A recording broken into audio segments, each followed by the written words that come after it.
اب آخری آیت، لا یکلف اللہ نفسا الا وسعها، اللہ تعالی نہیں ذمہ دار ٹھہرائے گا کسی جان کو مگر اس کی وسعت کے مطابق۔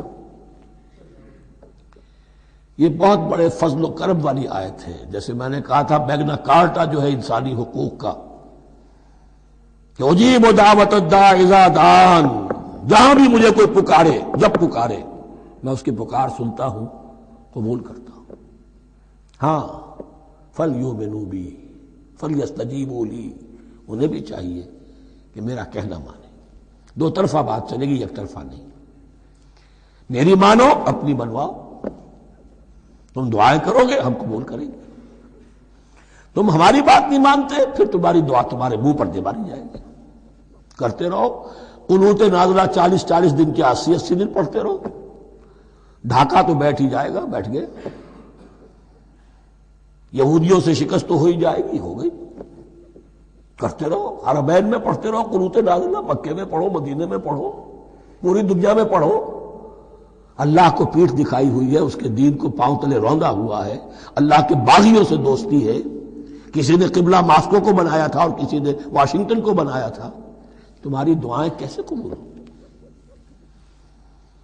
لیکن یہ جو آیت ہے یہ اس اعتبار سے بہت بڑی رحمت کی آیت ہے کہ اللہ تعالیٰ کے ہاں وہ اندھے کی لاٹھی والا معاملہ نہیں ہے کہ تمام انسانوں سے محاسبہ ایک ہی سطح پر ہو۔ اللہ جانتا ہے کس کی کتنی وسعت ہے، اور وسعت کن چیزوں سے بنتی ہے۔ آپ کو کوئی اور جین ملے ہیں، مجھے کوئی اور جین ملے ہیں، انہیں کوئی اور جین ملے ہیں۔ یہ جینز، ان جینز کی اپنی اپنی خصوصیات ہیں، خصائص ہیں، پراپرٹیز ہیں، لیمیٹیشنز ہیں۔ آپ کو کوئی اور ماحول ملا، اسے کوئی اور ماحول ملا، اسے کوئی اور ماحول ملا، تو hereditary factors multiplied by environmental factors, ان دونوں سے ایک شخصیت کا ہیولہ بنتا ہے انسان کا، جس کو پیٹرن کہتے ہیں ہمارے مستری لوگ۔ جب لوہے کا کوئی شے جو ہے ڈھالنی ہے تو اس کے لیے پہلے مٹی کا یا لکڑی کا ایک پیٹرن بناتے ہیں، انگریزی میں پیٹرن ہے، وہ پیٹرن کہتے ہیں ہمارے مستری لوگ۔ اب آپ لوہا جو ہے اس کو جب اسے کر لیں گے، مائع بنا لیں گے، گلا لیں گے، پھر اس میں ڈالیں گے، وہی شکل ہو جائے گی۔ یہ شاکلہ ہے ہر انسان کا جو بن جاتا ہے۔ قُلْ كُلٌّ يَعْمَلُ عَلَى شَاكِلَتِهِ فَرَبُّكُمْ أَعْلَمُ بِمَنْ هُوَ أَهْدَىٰ سَبِيلًا۔ اس شاکلہ کے اندر اندر آپ کو محنت کرنی ہے۔ اللہ جانتا ہے کس کا شاکلہ وسیع تھا، کس کا شاکلہ تنگ تھا، کس کے جینز اعلیٰ تھے، کس کے جینز ادنا تھے، کس کے ہاں ذہانت زیادہ تھی، کس کے ہاں جسمانی قوت زیادہ تھی۔ جو بھی کچھ اس نے دیا ہے، جس کو وہاں ہم نے رکھا اس کو وہاں رکھا، اس نے وہاں تعلیم پائی، اس نے یہاں تعلیم پائی، جو بھی انوائرمنٹل فیکٹرز آئے ہیں، جو بھی جینیٹک فیکٹرز آئے ہیں، سب اللہ کے علم میں ہے۔ ان سب کو ملحوظ رکھ کے اللہ حساب دے گا۔ جو شاکلہ ہم نے تمہیں دیا تھا اس میں تم نے کیا کیا؟ ایک شخص کے اندر فرض کیجئے استعداد ہی ہے 20 درجے کی استعداد ہے، اس نے فرض کیجئے 18 درجے کام کر دیا، کامیاب ہو گیا۔ کسی میں استعداد 100 درجے کی تھی، اس نے 50 درجے کیا، ناکام ہو گیا۔ حالانکہ کمیت کے اعتبار سے 50 درجے زیادہ ہے 18 درجے سے، لیکن یہ 18 درجے کا کام وہ کر رہا ہے جس کے اندر استطاعت تھی ہی 20 کی، یا 18 ہی کی تھی، اس نے پوری کر دی۔ اور 50 درجے والا وہ جس کو اللہ نے دے رکھی تھی 1000 کی استطاعت، اس کا وہ 50 بیکار ہو گیا۔ تو اللہ تعالیٰ کا محاسبہ جو ہے انڈیویجول ہے، اس لیے فرمایا گیا کلہم آتی ہے یوم القیامت فردا، ان میں سب لوگ اس دن قیامت کے دن سب آئیں گے اکیلے اکیلے، تنہا تنہا، ہر ایک کا حساب ہوگا وہاں، اور ہر ایک کا حساب ہوگا لا یکلف اللہ نفسا الا وسعها، اللہ ذمہ دار نہیں ٹھہرائے گا کسی بھی جان کو مگر اس کی وسعت کے مطابق۔ البتہ اس کا اب ایک ریورس ہے۔ ہوتا کیا ہے، ہم سمجھتے ہیں دنیا میں تو بھاگ دوڑ کر رہے ہیں، اور دین اجی ہمارے اندر تو استطاعت دین کے کام کی صلاحیت ہی نہیں ہے۔ دنیا میں دیکھیں بڑے کامیاب تیزی کے ساتھ دوڑ رہے ہیں، کامیاب پر کامیاب، یہ دین ہمارے اندر تو استطاعت نہیں ہے، استعداد ہی نہیں ہے، کیا کریں؟ یہ دھوکہ ہے، سیلف ڈسیپشن ہے۔ استعداد اور استطاعت کے بغیر اور صلاحیت اور ذہانت کے بغیر دنیا میں بھی آپ کما نہیں سکتے، محنت نہیں کر سکتے، کوئی نتائج حاصل نہیں کر سکتے۔ یہ دھوکہ اپنے آپ کو نہ دیجیے، یہ ہے جو کچھ کر سکتے ہو کیجیے، کھودیے اپنی شخصیت کو، کھود کر جو نکال سکتے ہو نکال دیجیے۔ ہاں آپ نکال سکیں گے اتنا ہی جتنا آپ کے اندر ودیت ہے، زیادہ کہاں سے لے آئیں گے؟ اور اللہ نے کس میں کیا ودیت کیا ہے وہ جانتا ہے، اس کا حساب لینا جو ہے محاسبہ وہ اس پر ہے کہ جو اس نے تمہیں دیا ہے۔ لا، اور یہ مضمون قرآن مجید میں 5 مرتبہ آیا ہے بہت اہمیت کے ساتھ۔ لا یکلف اللہ نفسا الا وسعها لها ما کسبت وعلیها ما اکتسبت، اسی جان کے لیے ہے جو اس نے کمایا اور اس کے اوپر وبال بنے گا جو اس نے برائی کمائی۔ لیکن لام اور اعلی، لہا ما کسبت، جو بھی اس نے نیکی کمائی اس کے حق میں ہے، اس کے لیے ہے، اس کا اجر ملے گا، ثواب ملے گا، اور جو بدی کمائی وہ اس پر وبال بنے گا، اسی کے لیے اس کو سزا ملے گی، اسی کے حوالے سے۔ اب وہ آخری دعا آ گئی، جامع ترین اور عظیم ترین دعا ہے قرآن مجید کی۔ ربنا لا تؤاخذنا ان نسینا او اخطانا۔ اہل ایمان کے راستے پر، عمل صالح کے راستے پر مقدور بھر، امکان بھر اپنی شخصیت کے کونوں کھدروں میں سے بھی نکال کر، اپنی ریزیڈول انرجیز کو بھی نکال کر اللہ کی راہ میں لگا لیں، لیکن اس کے بعد بھی کوئی غرہ نہ ہو، کوئی غرور نہ ہو، کوئی اپنی محنت پر، اپنی نیکی پر، اپنی کمائی پر، اپنے کارناموں پر کہیں انسان دھوکہ نہ کھا جائے۔ کیفیت کیا رہنی چاہیے؟ وہ یہ ہے تواضع، عجز، انکساری۔ ربنا لا تؤاخذنا ان نسینا او اخطانا، اے رب ہم سے مواخذہ نہ کیجو اگر ہم بھول جائیں یا ہم سے خطا ہو جائے۔ نسیان بھی ہے، الانسان مرکب من الخطاء والنسیان، انسان کے اندر یہ دونوں چیزیں، خطا اور نسیان، یہ تو گنی ہوئی ہیں۔ خطا یہ ہے کہ آپ نے اپنی امکانی حد تک تو نشانہ ٹھیک لگایا تھا، نشانہ خطا ہو گیا، ٹھیک ہے، کوئی بات نہیں، آپ کی نیت صحیح تھی۔ ایک اجتہاد کرنے والا اجتہاد کر رہا ہے، امکانی حد تک اس نے کوشش کی ہے کہ صحیح رائے تک پہنچے، لیکن خطا ہو گئی، اللہ معاف کرے گا۔ اس نے اپنی امکانی کوشش کی تھی، لہذا اسے ثواب ملے گا۔ مجتہد مخطی بھی ہو تو ثواب ملے گا، مجتہد مصیب ہے، صحیح رائے پر پہنچ گیا ہے تو دوہرا ثواب ملے گا، لیکن مجتہد مخطی ہے تب بھی ثواب ملے گا۔ تو بھول چوک پر، یہ بھول چوک، خطا جو ہے چوک صحیح ہے بالکل لفظ اس کے لیے، چوک جانا، نشانہ چوک گیا۔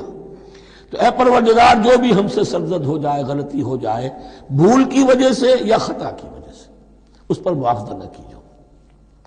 ربنا ولا تحمل علینا اصرا کما حملتہ علی الذین من قبلنا، اور اے رب ہمارے، ہم پر وہ بوجھ نہ ڈالیو جس سے ہم لے کر چل نہ سکیں۔ دیکھیے ایک حمل ہوتا ہے جس سے حمال کا لفظ بنا ہے، جس کو لے کر انسان چلتا ہے۔ حمال اس بوری کو یا بوجھ کو اٹھا کر چل رہا ہے، جو آپ کی طاقت میں ہے اور جس سے لے کر آپ چل سکیں وہ ہے حمل، اور جو ہو آپ کو بٹھا دے، اسر اس کو کہتے ہیں۔ یہ لفظ سورہ اعراف میں پھر آئے گا، یضع عنہم اسرہم والاغلال التی کانت علیہم۔ حضور کی شان یہ بھی تھی کہ انہوں نے لوگوں کے بوجھ جو ان کی طاقت سے بڑھ کر تھے ان کے کندھوں سے اتار دیے۔ ربنا ولا تحمل علینا اصرا کما حملتہ علی الذین من قبلنا، اے اللہ تو نے بڑے بڑے بھاری بوجھ ہم سے پہلے لوگوں پر ڈالے۔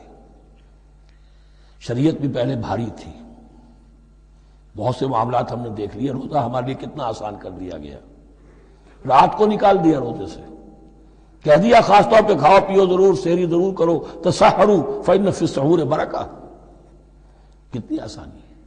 رات میں تعلق زن و شو کی اجازت ہے، وہاں ان کے روزے میں چپ بھی تھا، چپ بھی رہو، نہ کھاؤ نہ پیو، نہ تعلق زن و شو، نہ گفتگو، تو آسانی کی ہے۔ ان کے ہاں یوم سبت کا حکم تھا اتنا سخت، کوئی کام نہیں کرو گے۔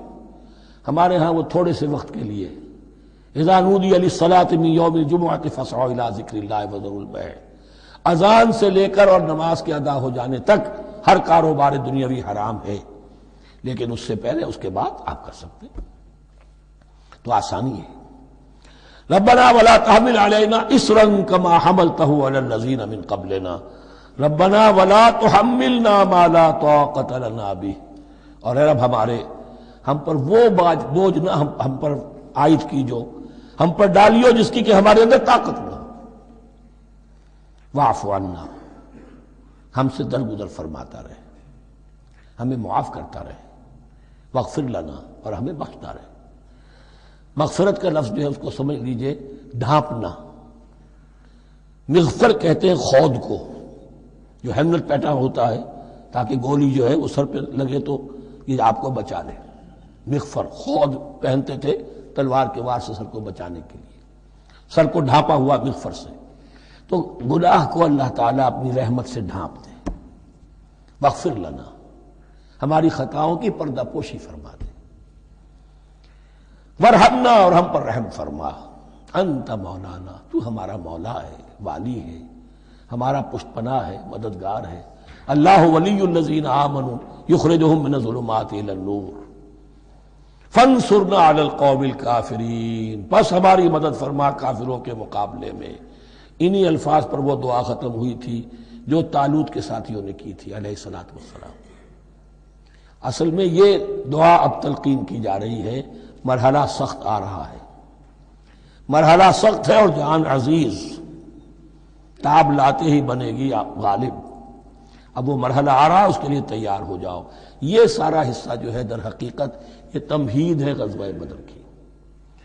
بارک اللہ لی ولکم فی القرآن العظیم ونفعنی وإیاکم بالآیات والذکر الحکیم۔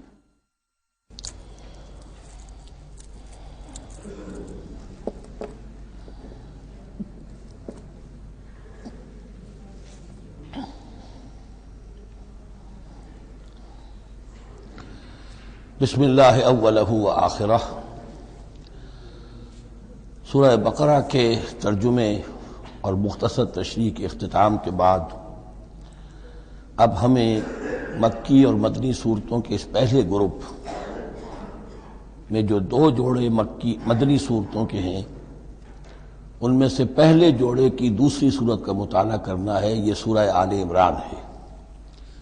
جیسا کہ اس سے قبل بھی میں آپ کو بتا چکا ہوں کہ جوڑے ہونے کی نسبت یہ ہے کہ ان دونوں چیزوں میں گہری مشابہت بھی ہو، مرد اور عورت بہت مشابہت بھی ہے لیکن کچھ فرق بھی ہو، اور جو فرق ہو وہ ایسا ہو کہ جس سے ایک دوسرے کے لیے کمپلیمنٹری ہو، ایک دوسرے سے مل کر کسی مقصد کی تکمیل ہوتی ہو۔ یہ نسبت زوجیت کی حقیقت ہے۔ اب آپ دیکھیں گے مشابہتیں جو ہیں بہت نمایاں جو سورہ بقرہ میں اور سورہ آل عمران میں ہیں، کہ دونوں شروع ہوئی ہیں الف لام میم سے۔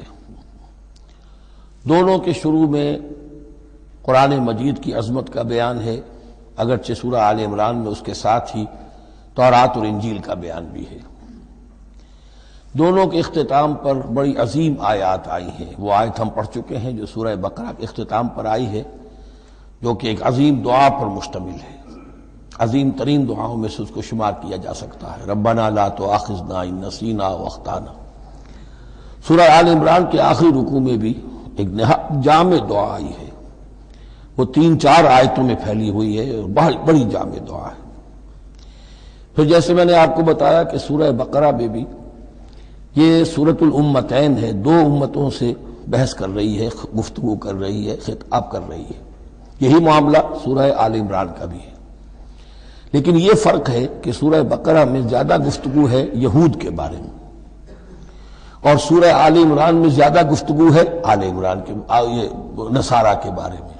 تو گویا کہ اس طرح وہ تکمیل ہو رہی ہے کہ اہل کتاب کا جو ایک طبقہ تھا اور اہم تر طبقہ تھا یہود، دینی اعتبار سے ان کی اہمیت زیادہ تھی، چاہے تعداد میں وہ کم تھے اور کم ہے، لیکن یہ کہ دینی اعتبار سے ان کی اہمیت زیادہ رہی ہے۔ دوسرا طبقہ ہے یہ عیسائیوں کا، لیکن یہ کہ ان کا تذکرہ وہاں بہت کم آیا، یہاں آپ کو اس سورہ آل عمران میں زیادہ خطاب ان سے ملے گا۔ پھر جیسے سورہ بقرہ کا پہلا نصف جو ہے وہ 18 رکوعوں پر اور 152 آیات پر مشتمل تھا، اور نصف ثانی جو ہے وہ 22 رکوعوں پر لیکن 134 آیات پر مشتمل تھا، تو تقریباً مساوی دو حصے تھے۔ وہی کیفیت آپ کو یہاں ملے گی، بلکہ یہاں وہ بتمام و کمال ہے، دونوں حصے بہت مساوی ہیں، کل 20 رکوع ہیں، 10 رکوع ایک نصف اول میں ہے، 10 رکوع نصف ثانی میں ہے۔ صرف ایک آیت کا فرق ہے کہ پہلے 10 رکوعوں میں 101 آیات ہیں اور دوسرے 10 رکوعوں میں 99 آیات ہیں۔ پھر جیسے وہاں 3 حصے ہیں نصف اول کے، ویسے ہی یہاں بھی 3 حصے ہیں نصف اول کے، لیکن یہاں رکوعوں کی تقسیم نہیں ہے بلکہ آیات کی ہے۔ پہلی 32 آیات میں تمہیدی کلام ہے، جیسے کہ 4 رکوع سورہ بقرہ کے، اگرچہ وہاں روح سخن ابتدا ہی سے یہود کی طرف ہو گیا تھا، یہاں روح سخن ابتدا ہی سے نصارہ کی طرف ہے، لیکن یہ کہ یہاں کی 32 آیات اسی طرح تمہیدی کلام پر مشتمل ہے جیسی کہ سورہ بقرہ کے 4 رکوع۔ پھر یہاں 31 آیات براہ راست خطاب ہے نصارہ سے، خاص طور پر حضرت عیسیٰ علیہ السلام کی ولادت کن حالات میں ہوئی، کیا ان کا مقام و مرتبہ تھا، کیا ان کی اصل حیثیت تھی، پھر یہ کہ ان کے ساتھ کیا معاملہ ہوا۔ یہ حصہ نازل بھی ہوا ہے سن 9 ہجری میں، جو شامل یہاں کر دیا گیا ہے، حالانکہ اس سورہ مبارکہ کا اکثر و بیشتر حصہ جو ہے وہ سن 3 ہجری میں غزوہ احد کے بعد نازل ہوا ہے، لیکن یہ کہ یہ حصہ جو ہے 31 آیات پر مشتمل نازل ہوا سن 9 ہجری میں۔ نجران ایک بستی تھی عرب کے جنوب میں یمن کی طرف، اور وہاں عیسائی آباد تھے، تو وہاں کے عیسائیوں کے سردار اور ان کے جو بڑے لاٹ پادری تھے وہ کچھ 70 عیسائیوں کا ایک وفد لے کر آئے حضور کی خدمت میں مدینہ منورہ میں، بات سمجھنے سمجھانے کے لیے کہ آپ کس بات کی دعوت دے رہے ہیں، اور کئی دن مقیم رہے اور بات پوری سمجھ بھی لی، خاموش بھی ہو گئے، پھر بھی بات نہیں مانی تو حضور نے مباہلے کی دعوت دی، اس چیلنج کو قبول کیے بغیر وہاں سے چلے گئے۔ لیکن یہ کہ بہرحال انہوں نے جو ترتیب جس شدت کے ساتھ ہونی چاہیے تھی ان کی طرف سے وہ بھی نہیں کی، یہ شرافت کا انہوں نے مظاہرہ کیا۔ بہرحال یہ 9 رکوع، یہ جو 31 آیات ہیں سن 9 میں نازل ہوئی۔ یہی نوٹ کر لیجئے کہ سورہ بقرہ کی بھی ایک بات میں بتانے سے میں بھول گیا اس وقت، کہ یہ جو سود سے متعلق احکام ہیں، جو رکوع ہے، جو 38واں رکوع ہے سورہ بقرہ، یہ بھی تقریباً سن 9 میں نازل ہوا ہے۔ گویا کہ وہ مشابہت بھی موجود ہے کہ اگرچہ سورہ بقرہ کا اکثر و بیشتر حصہ غزوہ بدر سے قبل نازل ہوا، لیکن اس میں بھی کچھ آیات وہ ہیں جو سن 9 ہجری میں نازل ہوئی ہیں، اور سود کے بارے میں آخری حکم ہے۔ اسی طریقے سے یہاں جو یہ نجران کے عیسائیوں سے خطاب کے لیے جو آیات نازل فرمائی گئیں، یہ سن 9 میں نازل کی گئیں، لیکن شامل ہے سورہ آل عمران میں، کہ جس کا اکثر و بیشتر حصہ سن 3 ہجری میں غزوہ احد کے بعد نازل ہوا ہے۔ پھر جیسے سورہ بقرہ کے نصف اول کا جو آخری تیسرا حصہ تھا، وہ 15واں 16واں 17واں 18واں رکوع، اس میں یہ کہ حضرت ابراہیم کا ذکر تھا، خانہ کعبہ کا ذکر تھا، اسی طریقے سے وہی بات یہاں ملے گی آپ کو۔ اور یہاں اب اہل کتاب کو دعوت دی گئی ہے اسی انداز میں جیسے کہ وہاں 16ویں رکوع میں سورہ بقرہ کے دی گئی ہے۔ یہ تیسرا حصہ جو ہے نصف اول کا، یہ 38 آیات پر مشتمل ہے، بہت جامع آیات ہیں، بہت اہم آیات ہیں۔ اس کے بعد نصف ثانی شروع ہو جاتا ہے، جس میں کہ یا ایھا الذین آمنوا، جیسے 19ویں رکوع سے شروع ہوا سورہ بقرہ میں، یا ایھا الذین آمنوا استعینوا بالصبر والصلاۃ ان اللہ مع الصابرین، یہاں اب یہ 11واں رکوع جو ہے وہ شروع ہوگا، یا ایھا الذین آمنوا اتقوا اللہ حق تقاتہ ولا تموتن الا وانتم مسلمون۔ یہ جو نصف ثانی کے 10 رکوع ہیں، ان کی تقسیم یہاں پر عمودی ہے، افقی نہیں ہے۔ پھر تقسیم کر سکتے ہیں، پہلے 2 رکوعوں میں زیادہ خطاب مسلمانوں سے ہے، اور پھر اگرچہ روح سخن جو ہے پھر اہل کتاب کی طرف بھی ہے۔ پھر 6 رکوع مسلسل ہیں غزوہ احد کے حالات پر مشتمل، جو مسائل سامنے آئے ان پر تبصرہ، جو مسلمانوں سے غلطیاں ہوئیں ان پر گرفت، آئندہ کے لیے ہدایات۔ تو یہ پورے 60 آیات ہیں تقریباً، اور 6 رکوعوں پر پھیلی ہوئی ہیں۔ یہ سب کے سب یوں سمجھیے کہ قرآن مجید کا ایک مستقل باب ہے، چیپٹر ہے غزوہ احد، اس کا عنوان ہو سکتا ہے، لیکن قرآن میں اس طرح سے چیپٹر بنائے نہیں گئے ہیں، بلکہ یہ صورتیں ہیں کہ جو میں نے جیسا کہ ابتدا میں عرض کیا تھا تعارف قرآن کے ضمن میں، کہ یہ مجموعہ خطبات الہیہ ہے، ایک خطبہ نازل ہو رہا ہے اور اس کے اندر جو مضامین آ رہے ہیں، لیکن ان میں ربط اور ترتیب ہے۔ اس ربط اور ترتیب پر توجہ اب تک کم ہوئی ہے، لیکن اب اس دور میں قرآن حکیم کے علم و معرفت کا یہ پہلو بھی اب زیادہ نمایاں ہوا ہے کہ اس میں بڑا نظم ہے، نظام القرآن، اس کے اندر تنظیم ہے، اس میں آیات کا آپس میں ربط ہے، سورتوں کا سورتوں سے ربط ہے، اور ایسے ہی یہ جو ہے الٹ اب کلام نہیں ہے۔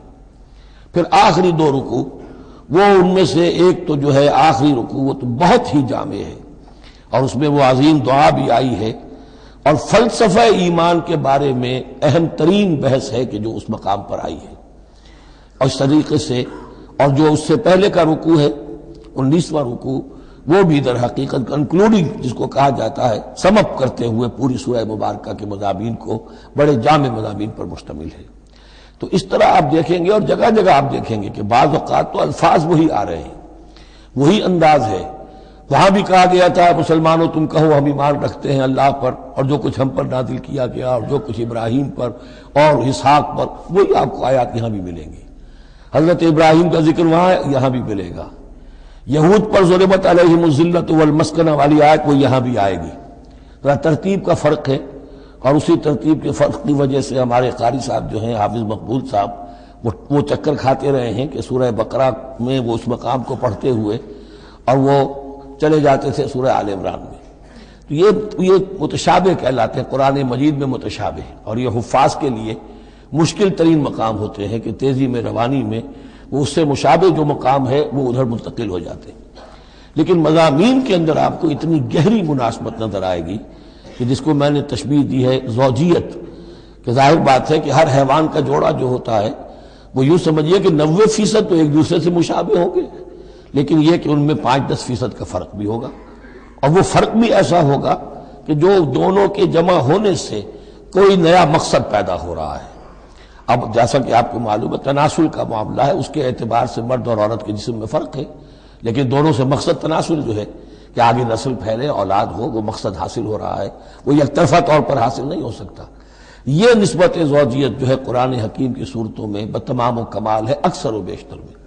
البتہ ان میں گہرے تدبر کی ضرورت ہے، غور و فکر کیا جائے، سوچ بچار کیا جائے، تو پھر اس نظم قرآن کے حوالے سے اضافی معانی، اضافی علم، اضافی معرفت، اضافی حکمت کے خزانے کھلتے ہیں۔ بس اسی پر اکتفا کرتے ہیں، اور اب اس کے بعد ہم اس سورہ مبارکہ کا، سورہ آل عمران کا، یہ اور یاد کر لیجئے کہ میں نے آپ کو بتایا تھا کہ نبی اکرم صلی اللہ علیہ وسلم نے ان دونوں صورتوں کو ایک نام دیا ہے۔ جیسے آخری جو 2 صورتیں ہیں قرآن مجید کی، ان کو ایک نام دیا گیا معوذتین، قل اعوذ برب الفلق، قل اعوذ برب الناس۔